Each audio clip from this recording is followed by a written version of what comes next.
Larangan selanjutnya untuk wanita yang haid adalah bercerai di saat haid. Jadi untuk para suami ketika mengetahui wanita itu dalam keadaan haid, maka mereka dilarang keras menjatuhkan tolak atau mengatakan tolak kepada istrinya yang sedang haid. Kenapa? Karena di sini di dalam surat At-Thalaq ayat 1, fatalliquhunna li'iddatihinna. Dan cerailah mereka setelah mereka selesai masa iddahnya. Maksudnya apa? Maksudnya mereka diceraikan itu dalam keadaan bersih, bukan dalam keadaan haid, dan belum dicampuri atau belum disetubuhi. Nah, itu adalah cerai yang benar. Tetapi kalau cerai dalam keadaan haid itu adalah cerai bid'ah yang terlarang. Kemudian menghitung iddah dengan bulan ini juga termasuk larangan kepada wanita yang sedang haid. Mengapa? Di dalam surat Al-Baqarah 228 dinyatakan wal mutallaqatu yatarabasna bi anfusihinna salasata quru. Sudah ada ketentuan wanita yang masih haid, yang dia belum menopause, atau untuk wanita yang selain mereka yang tidak haid sama sekali, mereka harus menghitung iddah salasata quru, yaitu 3 kali quru. 3 kali quru ini boleh mengambil salah satu dari 2 maksud quru, karena quru artinya haid, juga diartikan suci. Sehingga menghitung iddah itu tidak boleh dengan menghitung bulan. 3 bulan berarti selesai iddah. Bagi mereka yang masih haid atau masih dalam keadaan belum menopause, mereka harus menghitung iddah sesuai dengan ketentuan surat Al-Baqarah 228, yaitu 3 quru. Bagaimana cara menghitungnya? Kalau mereka menghitung dengan masa haid, berarti menghitungnya adalah haid, suci, haid, suci, haid. Nah, haid inilah yang dihitung 3 quru. Berarti di haid yang ketiga kali selesai, atau di haid yang ketiga kemudian suci, maka berakhirlah iddah wanita ini, dan dia sudah diperkenankan atau diperbolehkan untuk menikah atau menerima pinangan dari pria yang lain. Karena sudah diketahui bahwa rahimnya dalam keadaan bersih, tidak mengandung anak atau putra atau keturunan dari mantan suaminya. Atau kalau bagi mereka yang menghitung suci, berarti suci, haid, suci, haid, suci. Nah, 3 kali suci, kemudian kok datang haid yang keempat, maka suci yang ketiga inilah yang dijadikan dasar untuk menghitung selesai iddah bagi mereka yang diceraikan oleh suaminya dan diperbolehkan untuk menerima pinangan atau menikah dengan laki-laki lainnya. Tetapi di sini selain wanita yang haid boleh menghitung iddah berdasarkan bulan. Nah, atau untuk mereka yang menopause. Wallahi ya'isna, a'udzubillahi minasyaitonirrajim, wallahi ya'isna minal mahidi min nisaikum inirtabtum fa'iddatuhunna salasatu ashhurin wallahi lam yahidna. Dan perempuan-perempuan kalian yang tidak haid lagi atau menopause, jika kalian ragu-ragu tentang masa iddahnya, maka iddah mereka adalah 3 bulan. Begitu pula perempuan-perempuan yang tidak haid. Jadi menghitung iddah dengan 3 bulan hanya berlaku untuk mereka yang tidak haid atau menopause. Bagi mereka yang haid, maka ketentuan menghitung iddahnya adalah 3 quru, bukan bulan, yaitu 3 kali haid atau 3 kali suci. Kemudian hal-hal yang dibolehkan bagi wanita dalam keadaan haid adalah dinikmati semua anggota tubuhnya kecuali lubang kemaluannya. Kalau lubang dubur, haid nggak haid haram, karena itu bukan yang Allah halalkan ketentuan mereka berhubungan suami istri. Lah itu di luar pembahasan kita. Tetapi untuk wanita yang haid diperbolehkan dinikmati tubuhnya apa saja dan kapan saja kecuali kemaluannya. Sehingga bersetubuh itu dilarang dalam keadaan haid, tetapi selain bersetubuh boleh dilakukan oleh suami istri walaupun istrinya dalam keadaan haid. Di sini dinyatakan di dalam hadis Aisyah radhiyallahu anha bahwa isna'u kulla syai'in illa nikah. Lakukan apa saja kecuali bersetubuh. Ini diriwayatkan oleh Muslim, Imam Muslim. Berarti apa saja di dalam hubungan suami istri yang dalam artian berjumbu atau istimta selain melakukan hubungan suami istri di kemaluannya, maka itu diperbolehkan. Juga dikuatkan, ditambahi dengan hadis lainnya, ma fauqal izar, apa saja asal dilapisi kain. Nah, dalam arti ketika melakukan apa saja, pokoknya tidak melakukan hubungan suami istri di kemaluannya. Untuk wanita yang haid dengan suaminya boleh, diperbolehkan. Kemudian diperbolehkan juga melakukan makan dan minum dengan halayak, dalam arti atau dengan suaminya bersama-sama juga diperbolehkan. Itu juga dilakukan oleh Rasulullah SAW bersama para istrinya. Dan juga boleh keluar ke tanah lapang pada hari raya Idul Fitri, bahkan dihimbaukan. Agar apa? Agar merasakan kemeriahan atau tanda-tanda kebesaran Allah perihal Lebaran atau berhari raya, dan mendengarkan tausiah-tausiah di dalam khutbah sholat Idul Fitri. Dan diperbolehkan juga membaca Al-Quran untuk mereka yang bermadzhab boleh. Boleh juga mencuci rambut suami, menyisir rambut suami juga diperbolehkan. Kuntu urajjilu ra'sa Rasulillah SAW wa ana haid.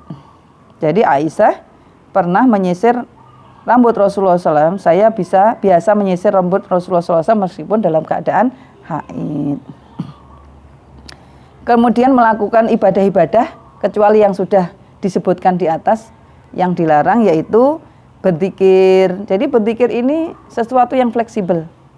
Jadi alhamdulillah untuk wanita haid itu boleh berzikir walaupun memakai ayat-ayat Al-Quran atau memakai kalimat thayyibah yang lain boleh. Jadi masih bisa beribadah dengan ibadah yang lain. Juga bisa beribadah dengan membaca sholawat. Bisa beribadah, katakanlah bersedekah, berinfak, katakanlah ibadah mahdoh-mahdoh yang lain seperti membersihkan rumah dan lain sebagainya. Ibadah ghairu mahdoh itu semuanya diperbolehkan di dalam syariat untuk mereka yang haid. Gitu. Jadi mengenai bagaimana kalau misalnya di Pondok Pesantren Al-Hijrah ini untuk anak-anak yang haid tetapi ada KBM yang dimana di situ tetap ada proses hafalan. Nah ini kita memakai mazhab Abu Hanifah, boleh membaca Al-Quran, yang penting dia tidak memegang. Jadi dia boleh membuka Al-Quran dengan alas atau dengan alat seperti misalnya pulpen, atau kalau misalnya ada tanda pita ya, pita di dalam Al-Quran itu kita memakai alas, kemudian yang kita tandai pita tadi mungkin sudah kita tandai sebelumnya, itu tanda waktu hafalan misalnya sampai hafalan kita dan lain sebagainya, itu diperbolehkan oleh jumhur ulama. Atau misalnya memegang mushaf yang terjemahnya banyak. Nah ini juga, atau intinya madhab Syafi'iyah itu mengatakan bahwa memegang mushaf yang ada terjemahannya itu diperbolehkan. Karena apa? Di situ terjemahan itu kata-katanya, katakanlah kata-kata terjemahan diasumsikan lebih banyak daripada tulisan Al-Quran itu sendiri.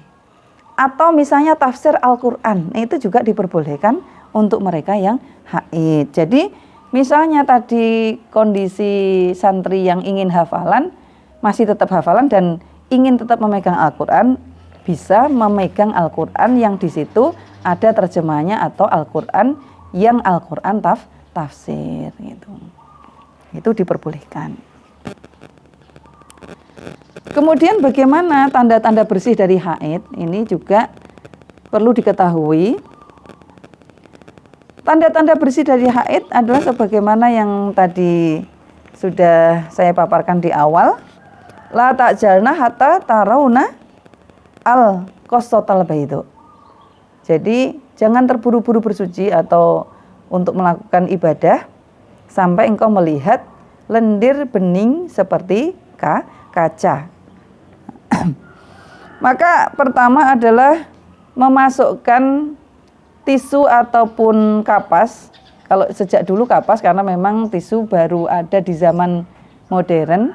Kalau kapas alhamdulillah sudah ada di zaman dulu. Itu para istri Rasul dan wanita-wanita zaman Rasul melihat tanda bersihnya dengan memasukkan atau mengoleskan kapas ke kemaluannya.